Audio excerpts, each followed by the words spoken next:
Man.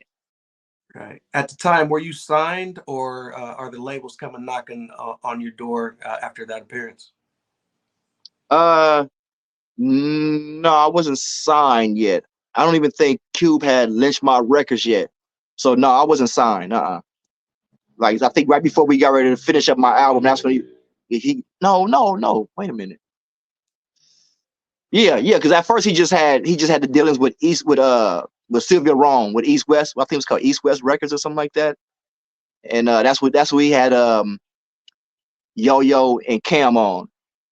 And Right. then when he got ready to do Mines, that's when he decided to form Lynch My Records because he got tired of the stuff with them doing the partnering with them. So he wanted to do it his own. He wanted everything to be on us. He's like, K-Dee, we're gonna do this ourselves. It's gonna be on us. We're gonna put the money out. So when the money come back, we're gonna make all the money. And I'm gonna say no. Yeah, of course I would have rather went to a big company off top because I know they would have promoted me and got me out there good. But this is my dude, this Ice Cube, and he out there. He the shit at the time. So how I'm gonna tell him no? So I'm like, man, well, okay, well, let's do it. I mean, I saw the bigger picture. I'm like, okay, independent. He's spending all his money, so that means all the money gonna come back to us. And I knew the product was gonna be good. So I'm like, let's do it, bro. Let's roll the dice. And roll the dice we did. Right. Talk a little bit about the concept and the creative process going into your debut album. Yeah. Uh Man, it was nice, bro. It was really something, man. The whole little process, because like some days, man, we would come in the studio and we didn't have nothing.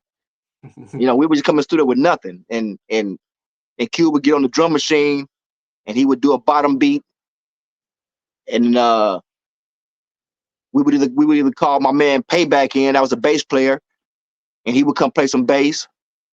We had DJ Crazy Tunes, the scratches, he'd throw some scratches in.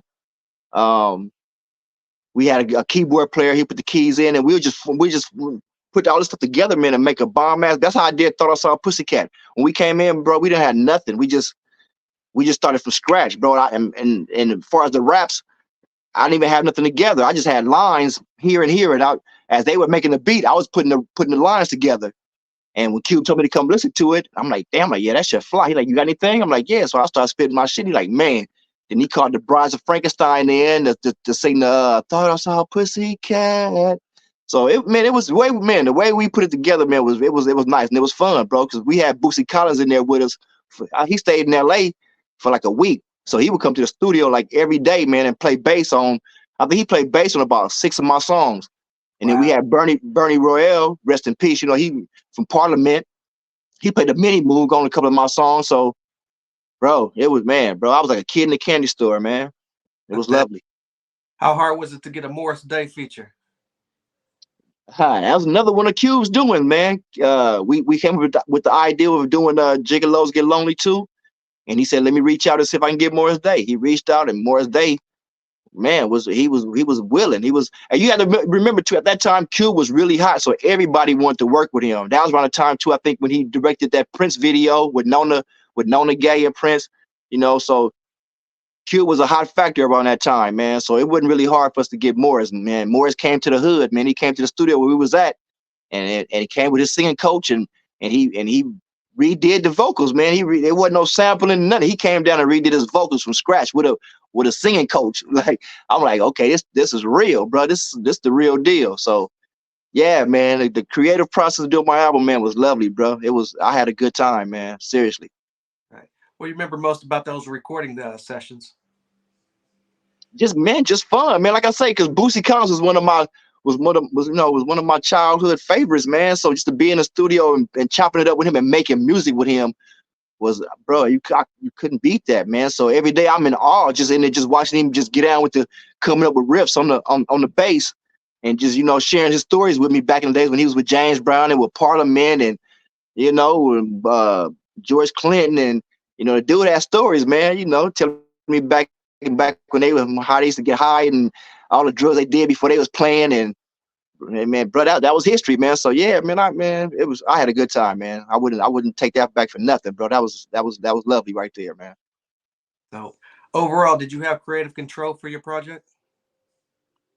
Yeah, yeah, pretty much. We bounce ideas off each other.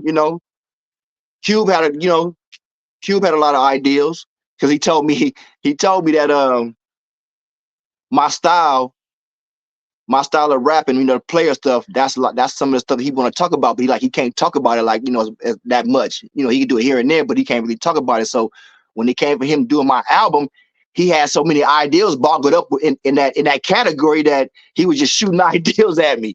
He was just shooting them at me, man, and a lot of them was nice. I'm like, oh yeah, okay, let's do that. Oh yeah, let's do that. So he would sometimes Q would hit me up like at 1 in the morning, man, with an idea, like, man, K-Dee, what you think about? I'm like, oh, okay. So yeah, it was fun, bro. It was just to have him engaging like that, man. It was a good time, bro. Like serious business. Did you have a hand in selecting the producers, or were those mostly Cube's picks? Yeah, no, he asked me, a lot of, asked me if any producers that I wanted, and we picked a few. We had my man D Mac and Laylaw. Uh, we have my boys from overseas, Madness for Real. Um, Yeah, we had a few, man. That 88 X Unit. That was my boys from over around the way, in T Bone's neighborhood. Um, who else? And then, but to be honest, man, Cube produced about damn near half of the album, man. Like I say, he was really into the production and the making of my album. So Right. he was sitting there, he'd do them bottom beats, man, and he'd call a bass player in there, a guitar player, a keyboard player, a scratcher, man, and man, all them beats you hear, man, that was Cube putting that shit together, man, making it nice. So you released 3 singles: "Thought I Saw a Pussycat," "Hitting Corners," and "The Freshest MC in the World." Which song would you say had the most momentum behind it? Oh, of course, Hidden Corners. Of course, Hidden Corners. Shout out to Shaquille, the producer. But yeah, Hidden Corners, man. Thought I Saw a Pussycat was cool.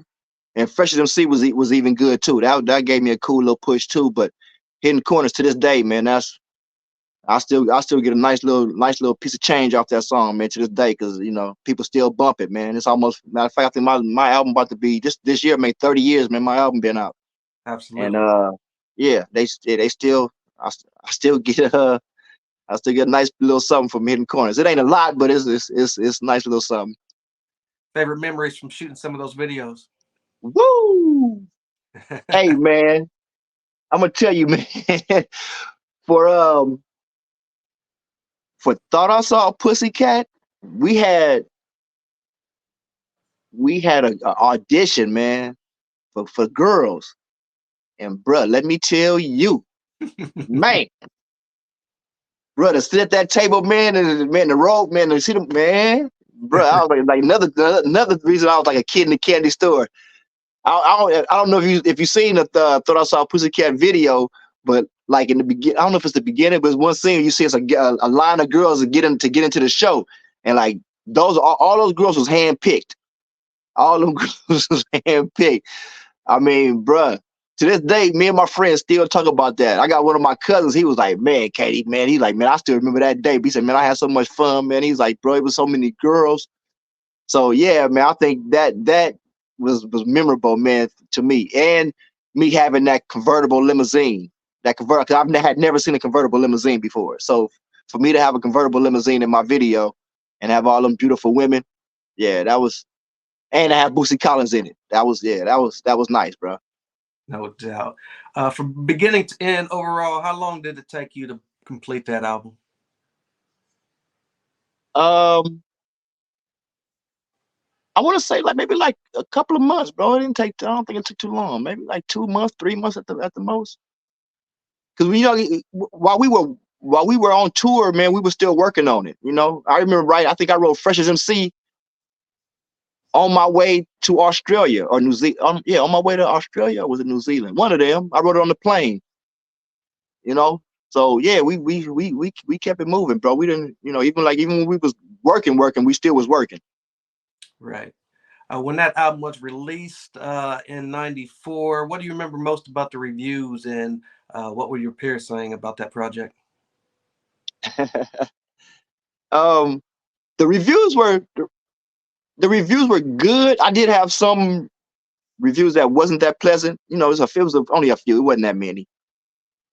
But those did hurt when I saw them hurt. I'm like, God damn, they didn't like my shit. I'm thinking me on the real. I was thinking everybody was gonna like it because it was something different. Right. It wasn't like everybody was gang banging and mom coming with the smooth player. But yeah, I got a couple bad reviews, but for the most part, man, people loved it, bro. It was nice. What were they saying? Some of the bad reviews. What was some of their qualms about? I remember this is the one that I don't remember all of them, but this is the one that stuck out of my mind, man. It was in a magazine too. And that's when they was rating a lot of the hip hop albums, and they called my shit a lackluster performance. I'm like, damn, lackluster. And I think that was the first time I ever heard that. Where I had to go look it up. I'm like, damn, they called my shit lackluster. But yeah, Was that that was bad. I think back then maybe only had maybe like 3 or 4 that I can remember. If it was any other ones, I didn't really see those. But that one right there. That's the one that stuck out. That's the right? one that stuck out. It kind of hit me. I was like, damn, lackluster, man. Nah. Right. Overall, was K-Dee pleased with his debut album? Yeah, I was. But I'm gonna tell you this. I didn't really like my voice. Mm, So whenever I would do a song and hear it, I didn't like it at first. it would take it would take for other people to hear my songs and be like, man, K, that shit fat, that shit fly, that shit dope. Then I would be like, I would hear it more, and I was like, okay. Then I would be more, I would have to give validations a lot of times, not all the time. Like some songs I would do, I'd be like, oh yeah, that's the shit. But right. some songs I was like, yeah. And then when other people hear it, they be like, nigga, that shit fly. I'm like, okay. Right. So yeah, I was hard on myself, man. I ain't even gonna lie, I was hard on myself.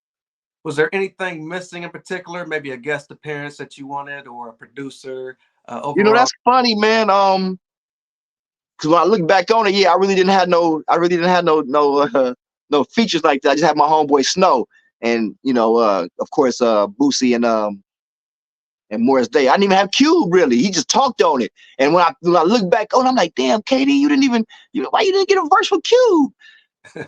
It was just, I don't know. It's crazy because when we were working on it back then, that it didn't even come into my mind to get anybody else to be on my album or to get a verse from Cube, which I should have. I should have got a verse from him, but I didn't think about that. I don't know. That was crazy. right? Did you go out on tour to support this album? Yeah, I went on a promotional tour in the beginning. I went to like Chicago, Atlanta, Cleveland, Dayton, And what Detroit. did you come to Indianapolis? No, I don't think I came to Indianapolis. No, Oh, okay. because what we were doing, where we were just because like I said, it was out of Q's pocket, so he couldn't, on that one, like I said, it was a promotional tour, so he was paying for everything. So he was just really sending me to the areas that we knew that I was hot in. And Chicago, of course, that's a player city. Detroit, a player city. Atlanta, Cleveland. Those are cities that was really hot for me. So those are the ones he sent me to. The Bay Area. So I didn't do like a big tour. But then when I went on tour with him, all of like Connecticut, shit like that. I went on, uh, North Carolina, and I opened up for him. Okay. Okay. Once that album did its thing, where did K-Dee find itself, and why no follow up? I'm sorry, one more time, say it again. Yeah, once that album did its thing, where did you find yourself as far as another album coming up right after that one? Um, I was in the process of writing the next album, and then Cube was dropping the partnership with Navarre, and he was in the midst of trying to get another deal with somebody else, with another company. He had a meeting with Clive Davis. I went with him to that meeting. We went to the Beverly Hills Bungalow Hotels and had the meeting with Clive Davis. He was trying to hook up with Arista to be, have Arista be the big brother company with Lynch Mob. And he kept telling me, K-Dee, hold off. We gonna, as soon as I get this deal, we gonna do your next album. Well, that deal never happened, and I had a situation with a guy that worked with Cube that we got into a fight, and then after that, it was kind of like downhill with me and Cube for some reason. I don't know why, but that was like pretty much the separation. That was Got the K-Dee, that was K-Dee's exit, I guess you could say. Okay. Eventually, did you guys ever rekindle that, or is it